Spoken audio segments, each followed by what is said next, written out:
Hello students, welcome back to the channel.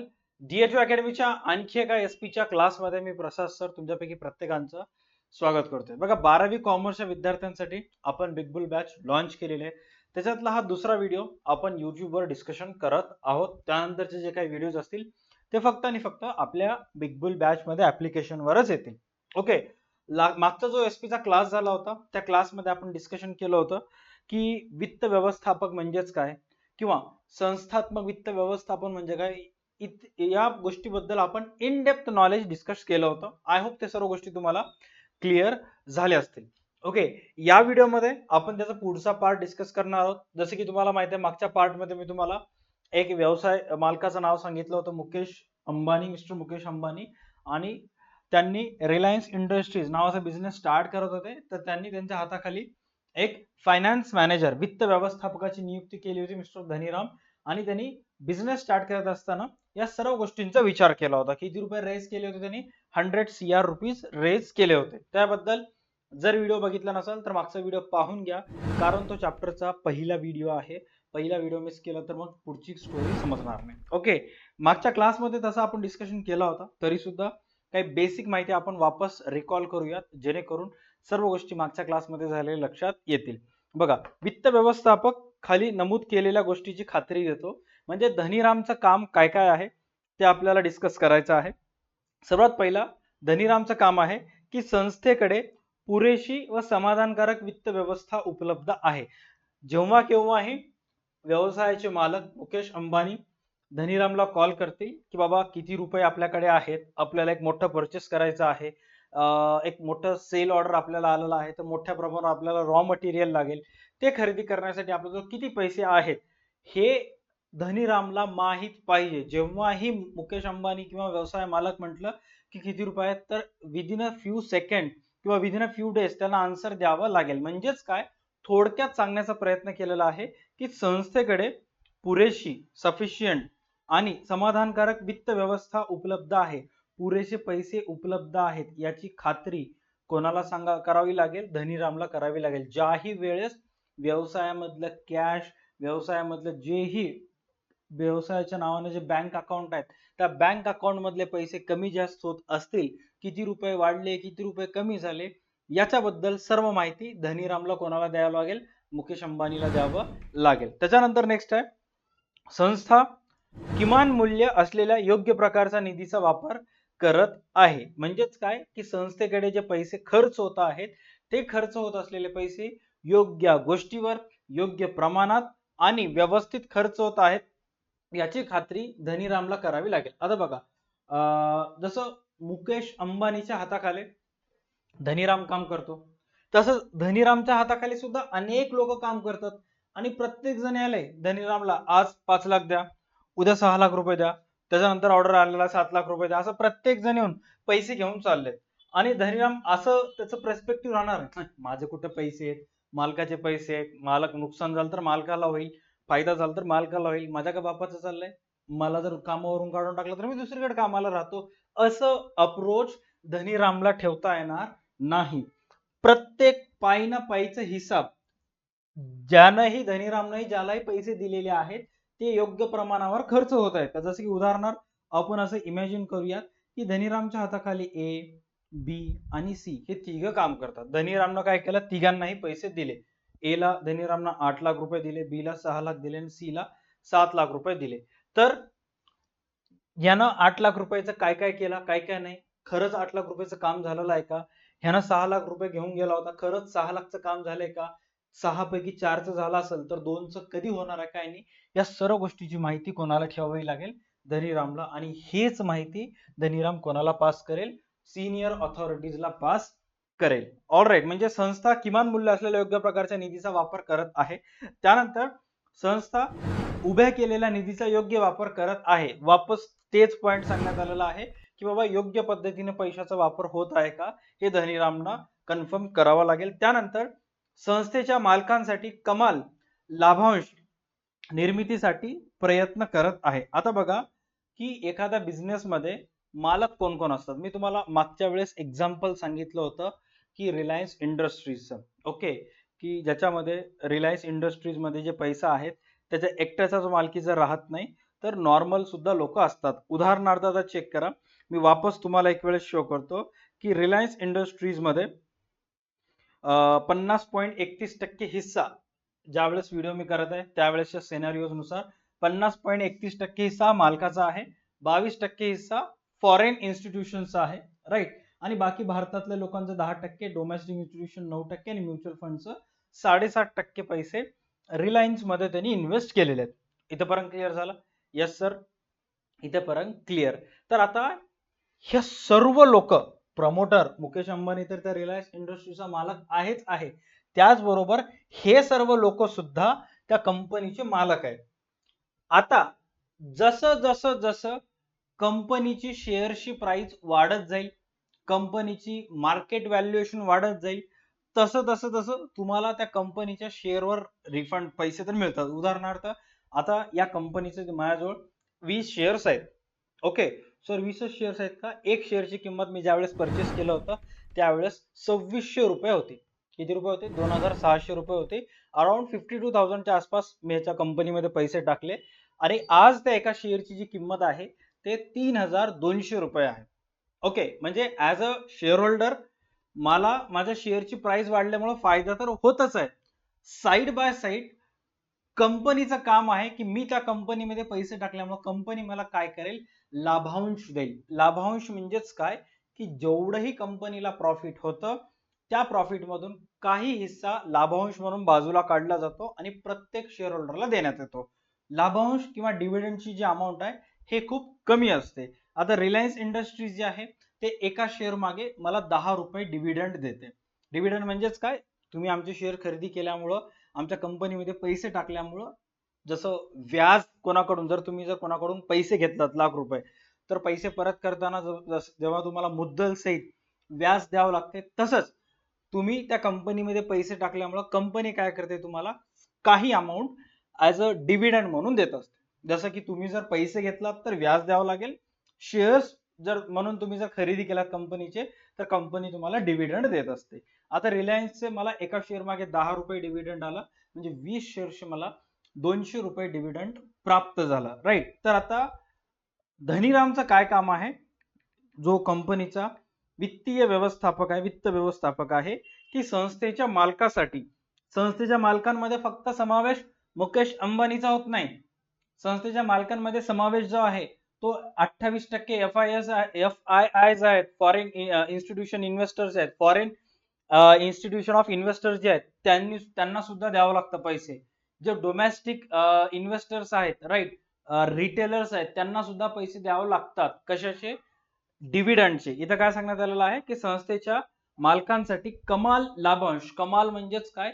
जास्तीत जास्त लाभ, लाभांश निर्मितीसाठी प्रयत्न करत आहे. ह्याचं कामच आहे की जितकं जास्तीत जास्त प्रॉफिट होईल तितकं जास्त कंपनीला प्रॉफिट करून द्यायचं. कारण ऍज अ शेअर होल्डर बघा, साधं सिंपल लॉजिक आहे.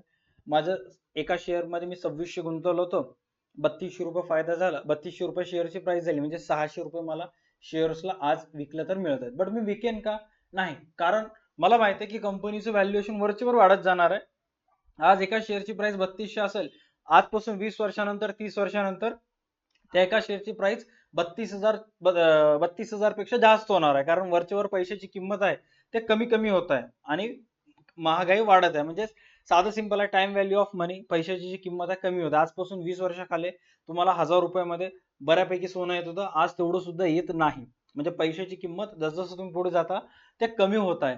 ऑलराईट, त्याच पद्धतीनं शेअर्सचं सुद्धा तसंच आहे की जसजसं तुम्ही पुढे जात राहाल तसतसं शेअरची प्राइस आहे ते वाढत राहते. त्यामुळे मी शेअर्स विकेन का? विकणार नाही. आता काही काही कंपनीच्या बाबतीमध्ये शेअरची प्राइस वरचेवर कमी होते, बट जिथपर्यंत तुम्ही अनालिसिस करताल, हळूहळू जेव्हा तुम्ही मोठे होता, जसं जसं आपलं सिलेबस संपत जाईल, सर्व गोष्टी तुम्हाला लक्षात येतात की बाबा रिलायन्स एक अशी कंपनी आहे की कंपनी कधी तोट्यामध्ये जाणारच नाही. कारण खूप सारे कंपनी चे बिझनेस आहेत जे प्रॉफिट मध्ये आहेत आणि इथून पुढे 25 वर्ष रस्ता एकदम साफ आहे, कंपनीला काही धक्का सुद्धा लागणार नाही. त्यामुळे सर्व इन्व्हेस्टर्स आहेत ते पैसे तसंच कंपनीमध्ये ठेवून टाकतील. इथपर्यंत क्लिअर झाला? त्यामुळं कंपनीच्या शेअर होल्डरला तर आहे, त्यामुळे शेअरची प्राइस वरचेवर वाढत जाईल. कारण 2 वर्षाखाली 2600 ची किंमत आज 3200 झाली, आजपासून 2 वर्षानंतर 3200 ची किंमत आहे ते 5000 होईल, त्यानंतर 7, 8, 10 असं वाढत जाईल. त्यामुळे शेअर होल्डर जे आहेत ते पैसे तर काढणारच नाहीत. पण कंपनी काय काम करते, प्रत्येक शेअर होल्डरला तुम्ही आमच्या कंपनीमध्ये पैसे टाकला म्हणून काही ना काही अमाऊंट लाभांशाची देत असते. जसं की रिलायन्सचे जे डिव्हिडंड आहे ते एका शेअर मागे 10 रुपये डिव्हिडंड कंपनी दरवर्षी काही काही कंपनी वर्षातून 2 वेळेस देतात, काही काही कंपनी वर्षातून एकच वेळेस डिव्हिडंड देत असतात. तर त्या डिव्हिडंडसाठी प्रयत्न करत राहणे हे काम कोणाचं आहे, हे काम धनीरामचं आहे. आता बघा, जो वित्त व्यवस्थापक असतो त्याला 2 कामे करायची असतात. वित्त व्यवस्थापकाचे 2 महत्वाची कामे आहेत. काय सांगण्यात आलेलं आहे की खाली नमूद केलेले 2 निर्णय, 2 मेजर डिसिजन्स वित्त व्यवस्थापकाला घ्यायचे असतात. संस्थात्मक वित्त व्यवस्थेचे आधार आहेत. या 2 संकल्पनांचा आपण सखोल अभ्यास करूयात. चला या सखोल अभ्यास करूयात. काय सांगण्यात आलेलं आहे चेक करा की व्यावसायिक संस्थेला वित्तीय गरज भागवण्यासाठी भांडवल बाजारात प्रवेश करण्याचा पर्याय उपलब्ध असतो. काय सांगण्यात आलेलं आहे बघा, आजकाल प्रत्येक कंपनीला ऑल ओव्हर इंडिया जायचं आहे, पॅन इंडिया जायचं आहे. पॅन इंडिया म्हणजेच काय, जसं की आता तुमच्या पुढे तुमच्या माइंडमध्ये असेल की येवले अमृततुल्य नावाची जी चहाची फ्रँचायझी होती, चहाचं कंपनी होती, चहाचा जो आउटलेट होता, ते अगोदर सुरुवात फक्त महाराष्ट्रातून पुण्यामधून केले. मग हळूहळू पुण्यातून त्यांनी इतर सर्व महाराष्ट्रामध्ये गेले. आता हळूहळू ते पूर्ण भारतभर जात आहे. तुम्ही जर बघितला तर दक्षिण भारतामध्ये तिरुपती सारख्या ठिकाणी सुद्धा त्यांची फ्रँचायझी आहेत. मध्य प्रदेशमध्ये उज्जैन, इंदोर यासारख्या अनेक ठिकाणी, ग्वालियरला सुद्धा गेलेले आहेत आणि उत्तर प्रदेशमध्ये पटनापर्यंत, दिल्लीला सुद्धा त्यांचे येवले अमृततुल्यचे स्टॉल्स उभारणी केलेले आहेत त्यांनी. ओके, आता यांना जर ऑल ओव्हर इंडिया जायचं असेल, इकडं पश्चिम बंगाल, ओडिसा, झारखंडमध्ये जायचं असेल, तिकडे राजस्थानमध्ये जायचं असेल, राजस्थानमध्ये तर ऑलरेडी 1-2 ठिकाणी गेलेलं आहे.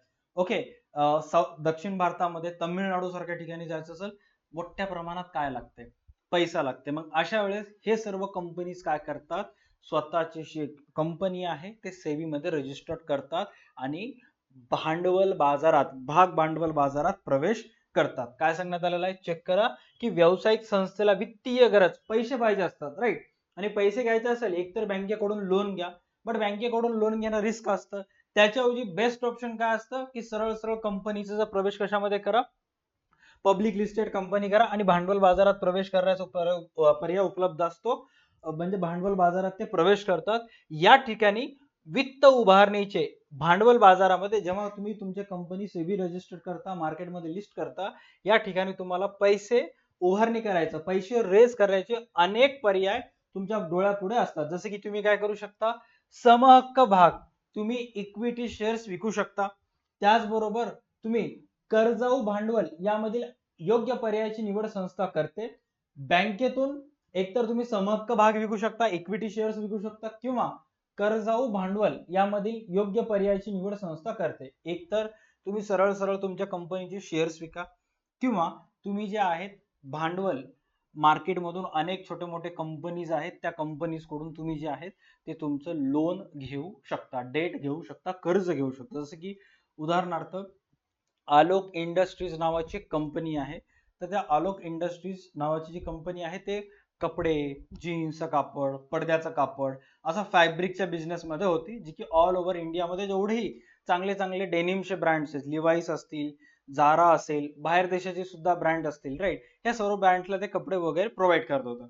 आता या कंपनीला पैशाची गरज होती, राईट, आणि जेव्हा मुकेश अंबानीला कळालं की बाबा आलोक इंडस्ट्रीज नावाच्या एका कंपनीला पैशाची गरज आहे, तर आलोक इंडस्ट्रीजला कॉन्टॅक्ट केला आणि मग आलोक इंडस्ट्रीजने त्याला काय सांगितलं की बाबा आम्हाला आम्हाला कॅपिटल पाहिजे, राईट, तर तुम्ही काय करा, आम्हाला कर्जाऊ भांडवल द्या, म्हणजे भांडवल आमच्या व्यवसायासाठी जो पैसा लागतो, जो आमच्या व्यवसायाचं भांडवल आहे, ऍज अ कर्ज म्हणून घ्या. आता कर्ज म्हणून घेतल्यानंतर काय होतंय, बाबा आलोक इंडस्ट्री मुकेश अंबानीकडून पैसे घेईल, बिझनेस करेल आणि प्रॉफिट होईल, की मग मुकेश अंबानीला व्याजासकट पैसे परत करेल. बट मोठा भाईचं तर दिमागच मोठा भाई आहे, राईट, पैसे फुकटमध्ये देऊन काही ना काही फायदा बेनिफिट त्याला मिळेल. जर त्याला व्याजच घ्यायचं होतं मग तो स्वतःची बँक चालू करत असता. तर मुकेश अंबानीने त्याला सांगितलं की बाबा पैसे नको, मी तुम्हाला कर्जाऊ भांडवल देत नाही, तुम्ही मला काय करा, सरळ सरळ तुमच्या कंपनीचे शेअर्स विका. आणि मग मुकेश अंबानीला काय केलं, त्यांना लागले तेवढे पैसे दिले आणि त्यांच्या कंपनीचे शेअर्स घेतलं. आता शेअर्स घेतल्यानंतर काय होईल की जे पैसे मुकेश अंबानीनं त्या कंपनीला दिले होते ते कंपनी परत करणार नाही.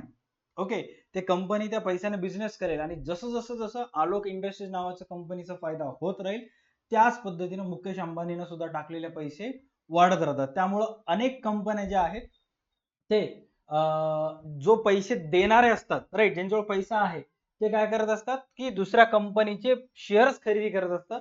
मग जे कंपन्यांना पैशाची गरज आहे ते म्हणत असतात आम्हाला शेअर्स विकायचे नाही, आम्हाला भांडवल पाहिजे. ऍट द एंड त्यांना जे दोन गोष्टी पाहिजे ते करतात. ओके, हळूहळू हळूहळू एक एक गोष्टी समजेल, फोकस्ड राहायचंय. त्यानंतर काय सांगण्यात आलेलं आहे चेक करा. या ठिकाणी वित्त उभारणीचे विविध पर्याय असतात, ऑलरेडी झालेलं आहे. इथून स्टार्ट करूयात. बँकेतून कर्ज किंवा सार्वजनिक ठेवी किंवा कर्ज रोख्यांचा पर्याय संस्थेकडे असतो. बघा, 3 पर्याय ह्याच्यामध्ये सांगण्यात आलेले आहेत. हा जो पॉइंट आहे हा पूर्णपणे पॉइंट आहे की संस्था पैसे कसं उभारणी करते, पैशाची उभारणी कसं करते, कोणतीही कंपनी कशा पद्धतीने पैसे रेज करते, ह्या पॉइंट मध्ये सांगण्यात आलेलं आहे. आता इथं 3 गोष्टी सांगण्यात आलेल्या आहेत.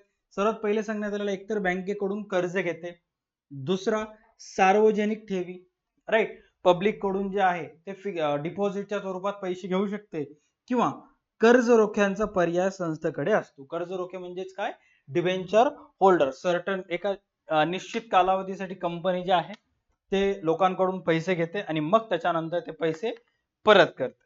Okay, done. आता समोर काय सांगण्यात आलेलं आहे, वित्तीय व्यवस्थापक योग्य भांडवल उभारणीची खात्री देतो. म्हणजे धनीराम जो आहे तो कंपनीचे जे मालक आहेत, कंपनीचा मालक मुकेश अंबानी, तो सांगतो की धनीरामला, मिस्टर धनीराम आपल्याला 100 करोड रुपये पाहिजेत, कसं करायचं सांगा. आणि मग धनीराम सांगतो की सर आपल्याला 100 करोड रुपये पाहिजे, तर आउट ऑफ दॅट 100 करोड आपण बँकेतून कर्ज घेऊयात. ओके, त्याच्यानंतर सर 30,000 रुपये जे आहेत ते आपण डिपॉझिटच्या स्वरूपात लोकांकडून घेऊयात. ओके, आणि राहिलेले 40,000 आहेत ते आपण शेअरच्या स्वरूपात घेऊयात, किंवा पूर्णच्या पूर्ण 100 करोड जर शेअरच्या स्वरूपात घ्यायचं असेल, किती कोणत्या प्रमाणात पैसे घ्यायचं काय नाही हे कंपनीचा फायनान्स मॅनेजर ठरवतो. Okay, done. त्याच्यानंतर काय सांगण्यात आलेलं आहे, वित्तीय व्यवस्थापक योग्य भांडवल उभारणीची खात्री देतो. आणि जो धनीराम आहे तो मुकेश अंबानीला सांगतो की सर तुम्ही काळजी करू नका, आपण बिंदास आपण आपल्या कंपनीचे शेअर्स विकूयात, आपल्याला फुल पैसा येईल. ओके, त्यानंतर योग्य भांडवल उभारणी म्हणजे भांडवलाची योग्य रक्कम तसेच प्रमाणातील कर्जाऊ रक्कम व समहक्क भाग भांडवल यांचे मिश्रण होय. आता इथं एक महत्वाचा पॉइंट सांगण्यात आलेला आहे. इथं काय सांगण्यात आलेलं आहे, योग्य भांडवल उभारणी. योग्य भांडवल उभारणी म्हणजे भांडवलाचा योग्य रक्कम, भांडवलाची योग्य रक्कम तसेच योग्य प्रमाणातील कर्जाऊ रक्कम व समहक्क भाग भांडवल यांचे मिश्रण होय. आता अनेक वेळा बघा, हा शेवटचा पॉइंट तुम्हाला काय सांगायला आहे की बाबा मार्केटमध्ये तुम्हाला 10 करोड पाहिजे असतील, आज इंडियामध्ये ज्या मोमेंटला मी व्हिडिओ शूट करायलो त्या मोमेंटला जर तुम्हाला इंडियामध्ये 10 करोड पाहिजे असतील तर लोक तुम्हाला 20 करोड देतात. ओके, तुम्हाला 20 पाहिजे असतील तर लोक तुम्हाला 40 देतील. पण खरंच तुम्हाला तेवढ्या पैशाची गरज आहे का, बिझनेस साठी तेवढे पैसे लागतात का, ह्याची सुद्धा खात्री करावी लागते. ह्याला म्हणतात योग्य भांडवल उभारणी.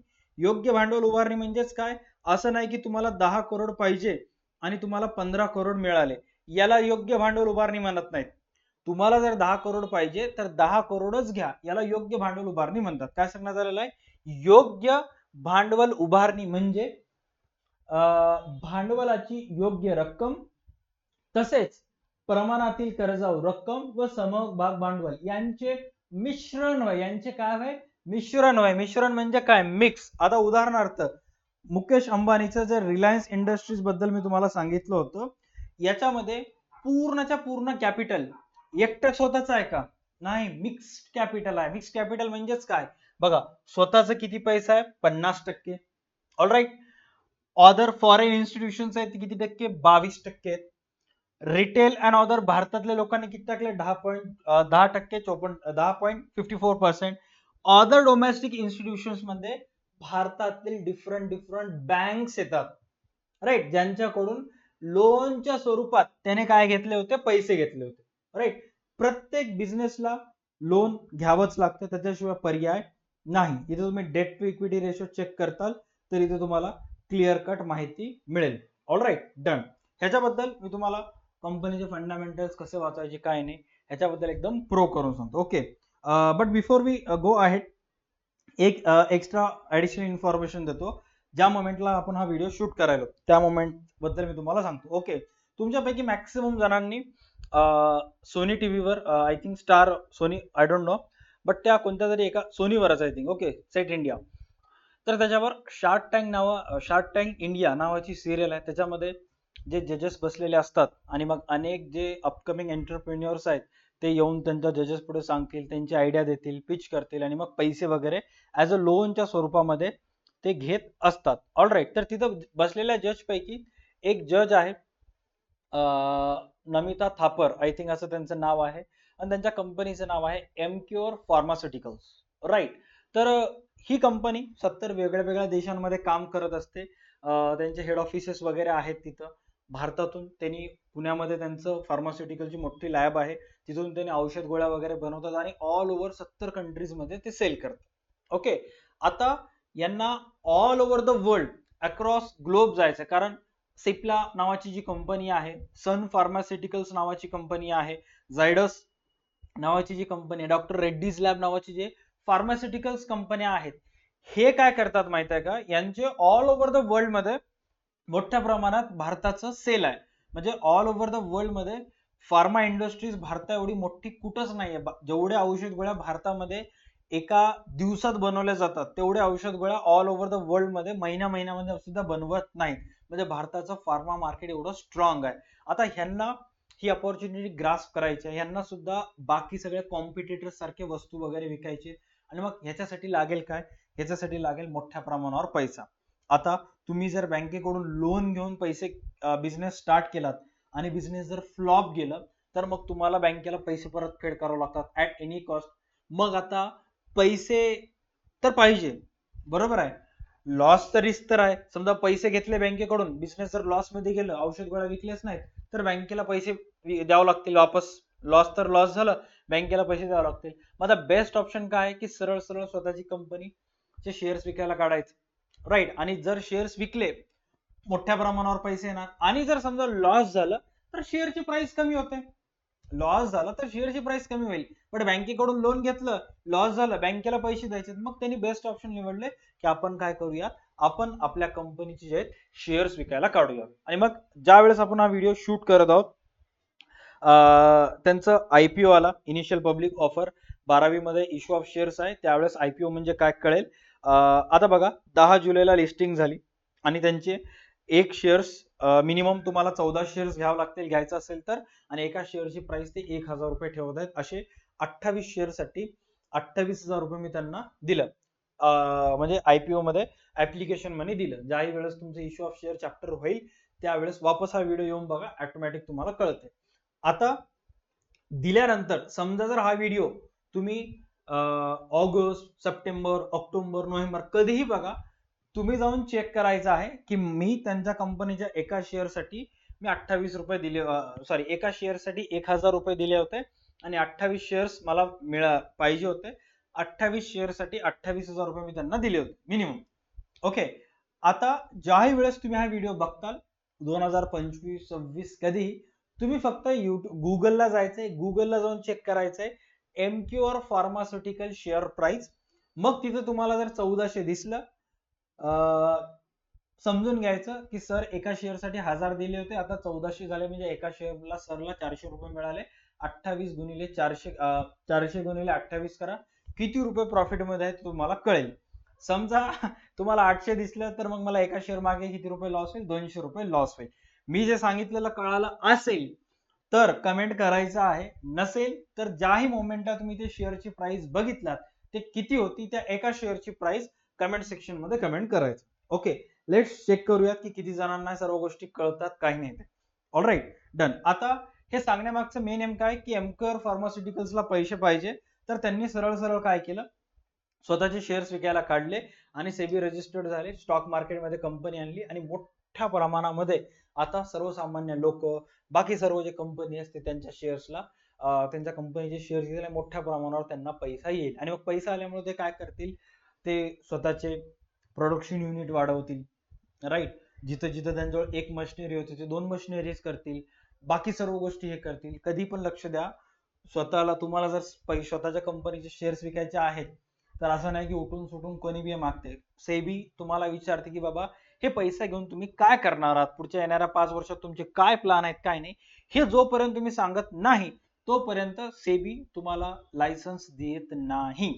Right. Security exchange board of India. त्यामुळे जोपर्यंत हे सर्व डॉक्युमेंटेशन क्लिअर होत नाही तोपर्यंत मिळत नाही. आता ह्यांनी सर्व यांचे प्लॅन सांगितले, माहिती आहे येत्या 5 वर्षामध्ये आपल्याला काय करायचं काय नाही, सर्व गोष्टी सेबीला ह्यांनी सांगून टाकले. मग सेबीने त्यांना परमिशन दिली. अदरवाईज सेबी जे आहे ते परमिशन देत नाही.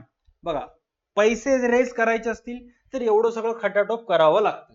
आता बारी आहे जमा केलेले पैसे. आता जसं एमक्यूआर फार्मास्युटिकल्स कडे पैसे आले, आता हे आलेले पैसे त्यांनी काय काय करू शकतात त्याच्याबद्दल माहिती तुम्हाला ह्या तक्त्यामध्ये सांगण्यात आलेली आहे. इथे काय सांगण्यात आलेलं आहे बघा, वित्त गुंतवणुकीचा निर्णय. पैसा तर आलं, वित्त. आता एसपी कसं आहे, थोडस शुद्ध शब्द वापरते, पैसा म्हणत नाही, वित्त म्हणते, त्या आपण पण समजून घ्यायचं. आता कंपनीकडे पैसे आले, आलेले पैसे तसंच ठेवू शकतात का? नाही. सुरुवातीला फोर्डनं काय सांगितलेलं आहे, money is like hand or leg, use it or lose it. पैसा हात आणि पायासारखा आहे, एकतर वापर करा नसता गमवा. आता जेव्हा कंपनी मोठ्या प्रमाणावर पैसा जमा करते तर कंपनीचं पण काम असते की बाबा आपण जर मेहनत केलो नाही, आपण जर प्रॉफिट वाढवलं नाही तर शेअरची प्राइस 1000ला 1000च राहते. आणि मग जेव्हा लोक तुमच्या कंपनीचे शेअर्स विकायला आले आपल्याला त्यांना पैसे पण द्यावे लागते परत. कळले का? ऑलराईट. नसता कंपनी काय होते, लॉस मध्ये जात असते कंपनी. मग अशामुळे कंपनी काय करतात, जेवढं मोठ्या प्रमाणावर पैसा येईल तेवढं मोठ्या प्रमाणावर आहे फटाफट फटाफट प्रोडक्शन युनिट वाढवतात, मोठ्या प्रमाणावर सगळेच जण हार्डवर्क करतात आणि कंपनीचं प्रॉफिट वाढवतात. ज्या मोमेंटला कंपनीचं प्रॉफिट वाढलं शेअरची प्राइस 1000 वरून गेली 1500 वर. आणि मग ज्या मोमेंटला शेअरची प्राइस 1000 वरून 1500 ला गेली ते शेअर होल्डर ज्यानं कंपनीमध्ये पैसे टाकलेले आहेत तो वापस ते पैसे काढून घेत नाही, तो तशाला तसंच ठेवतो. कारण तो विचार करतो आज 1000चं 1500 झाली तर उद्या 1500चं किती होईल, 2000. तो निवांत बसतो. 100 पैकी 85% ऑफ लोक असं करतात, राहिलेले 15% आहे, 1000ला 1500 झालं, चला विकून टाका, 500 रुपये प्रॉफिट ऐश करा. बट जसं विकलं तसं नवीन शेअर होल्डर खरेदी सुद्धा करतात, कारण त्याला सुद्धा वाटतं की बाबा 1000चं 1500 झालं म्हणजे 1500 2000 होईल. शेअर मार्केट हे खूप लॉंग प्रोसेस आहे. सध्या पुरतं फक्त एवढंच आपण डिस्कशन करूया. ओके, चला. वित्त गुंतवणुकीचा निर्णय. व्यावसायिक संस्थेला जेव्हा भांडवल प्राप्त करण्याचे विविध पर्याय उपलब्ध होतात तेव्हा वित्त व्यवस्थापक पुढील निर्णय घेण्यास सज्ज होतो. आता धनीराम जवळ आलेत पैसे. ओके, एमक्यूआर फार्मा सॉरी रिलायन्स इंडस्ट्रीजनं पैसे रेस करायचं ठरवलं होतं, सगळ्यांनी पैसे जमा केले, रिलायन्स इंडस्ट्रीज जवळ पैसे आले. आता धनीराम कसा आहे, एकदम रेडी आहे, पुढील निर्णय घेण्यास कसा आहे, तो सज्ज आहे की बाबा पैसे आले. जर पैसे झाले नसतील तर तो काय करू शकला असता का? काहीच करू शकला नसता. कारण प्रोडक्शन वाढवायचं म्हणलं पैसा, मशिनरी घ्यायचं म्हणलं पैसा. ओके, त्यामुळं जोपर्यंत पैसा, जोपर्यंत वित्त येत नाही तोपर्यंत फायनान्स मॅनेजर, वित्त व्यवस्थापक पुढील निर्णय घेण्यास सज्ज होत नाही. आता पैसा आला, आता तो पुढील निर्णय घेण्यास सज्ज झाला. हे निर्णय म्हणजे निधीचा योग्य रीतीने उपयोग करून भागधारकांना कमाल लाभांश मिळवून देणे. नीट बघा काय आहे की निधीचा योग्य रीतीने उपयोग करून भागधारकांना कमाल म्हणजे जास्तीत जास्त लाभांश मिळवून देणे. आता जास्तीत जास्त लाभांश कुठून मिळवून देते, साधा सिंपल आहे. रिलायन्स इंडस्ट्रीज मध्ये 100 करोड रुपीज आले, 100 करोड रुपीज त्यांनी एका प्लांट मध्ये टाकले आणि मोठ्या प्रमाणावर तिथून प्रोडक्शन चालू झालं. एक वर्षभरामध्ये त्या प्लांट मधून त्यांनी 350 करोड रुपयाचे सेल केलं आणि त्यांचं टोटल प्रॉफिट झालं 175 करोड. आता बघा, जिथे 100 करोड लागले होते तिथून त्यांना 175 करोड मिळाले, म्हणजे कंपनीचं व्हॅल्युएशन जे आहे ते 1.5 पटीनं वाढलं. कंपनीचं व्हॅल्युएशन आहे ते 1.5 पट झालं, 100चे 125 झाले ना, कंपनीचं व्हॅल्युएशन वाढलं. मग अशा परिस्थितीमध्ये त्या पैशातून त्यांनी काय करतात, भागधारकांना लाभांश देतात. आता ज्यानं 100 रुपये टाकलं होतं त्याच्या शेअरची प्राइस 175 झाली, तो शेअर होल्डर तिथंच खुश. त्याचबरोबर कंपनी लाभांश म्हणून एक्स्ट्रा 10 रुपये पर शेअरच्या मागे झाली. आणखी काय पाहिजे का शेअर होल्डरला, तो शेअर होल्डर तिथंच खुश झाला. याचा फायदा काय की तो शेअर होल्डर ते 175 रुपये तसंच कंपनीमध्ये ठेवतो पुढच्या वर्षी. मग कंपनीला पुढच्या वर्षी आणखी दुसऱ्याकडे लोन मागायची गरज नाही किंवा FPO आणायची गरज नाही, फर्दर पब्लिक ऑफर आणायची गरज नाही, IPO मध्ये सर्व काम तमाम होऊन जाते. ऑलराईट, म्हणजे साधं सिंपल आहे की जो वित्त व्यवस्थापक असतो त्याजवळ पैसे आले, तो पुढील निर्णय घेण्यास सज्ज होतो आणि ज्या मोमेंटला तो निधीचा योग्य वापर केला तर योग्य वापर करून तो भागधारकांना जास्तीत जास्त लाभांश मिळवून देण्याचा प्रयत्न करत असतो. ओके, याकरिता संस्थेला भांडवलाचे मूल्य विचारात घ्यावे लागते. एकदा भांडवलाचे मूल्य कळाले की मग भांडवलावरील परतावा हा भांडवली मूल्यापेक्षा जास्त असेल, अशा पद्धतीने अशा प्रकारे निधीचे नियोजन करून निधीचे नियोजन संस्था करू शकते. त्याचबरोबर गुंतवणूक करण्यासाठी निधी मिळवणे व व्यवसायामध्ये त्याचा यशस्वीरित्या उपयोग करणे यालाच गुंतवणुकीचा निर्णय असे म्हणतात.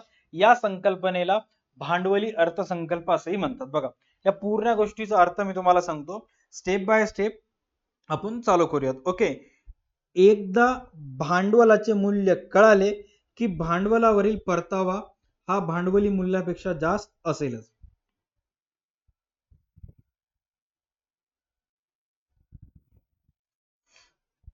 एकदा भांडवलाचे मूल्य कळाले की भांडवलावरील परतावा हा भांडवली मूल्यापेक्षा जास्त असेल. साधं सिंपल लॉजिक आहे.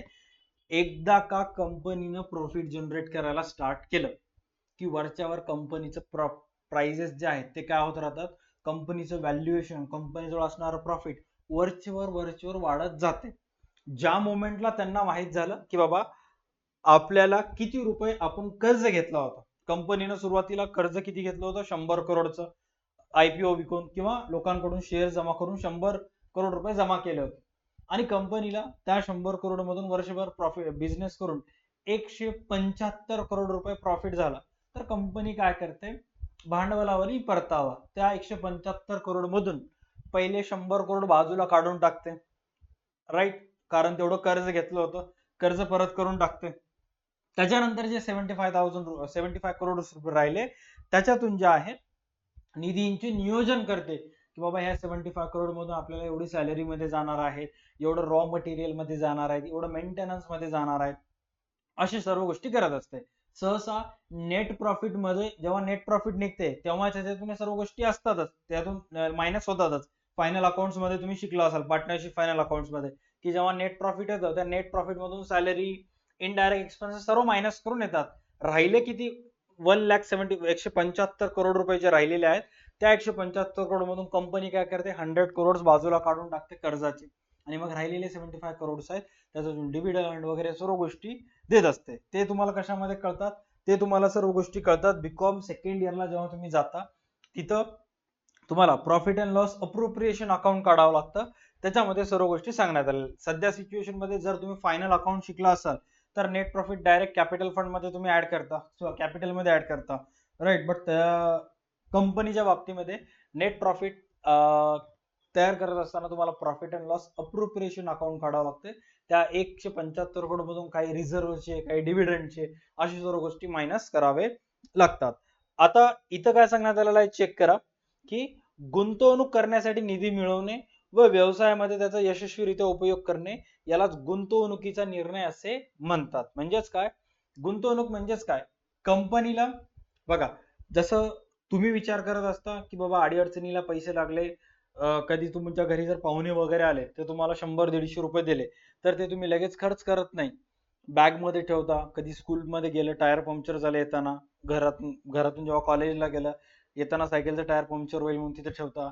काही वेळेस पैसे मैत्रिणीसोबत कॅन्टीन मध्ये गेल्यावर लागतील म्हणून इन्व्हेस्ट करून ठेवता, गुंतवणूक करून ठेवता. त्याच पद्धतीने कंपनी सुद्धा जर एका वर्षी मोठ्या प्रमाणात प्रॉफिट झालं तर ते प्रॉफिट झाल्यामुळं लगेच सगळे पैसे इकडे तिकडे खर्च करत नाही. कंपनी काय वेळेस पैसे गुंतवणूक करून ठेवते. ज्या वर्षी लॉस झालं कंपनीला त्या वर्षी सर्वांना सांगते की बाबा या वर्षी आपल्याला लॉस झालेला आहे, पण चिंता करायची काही गरज नाही, कारण इथून पुढे 3 वर्ष पुरतील एवढे पैसे, एवढे रिझर्व्ह मध्ये एवढे इन्व्हेस्टमेंट कंपनीची आहे, तुम्हाला काही काळजी करायची गरज नाही. त्यालाच गुंतवणुकीचा काय म्हणतात, निर्णय म्हणतात.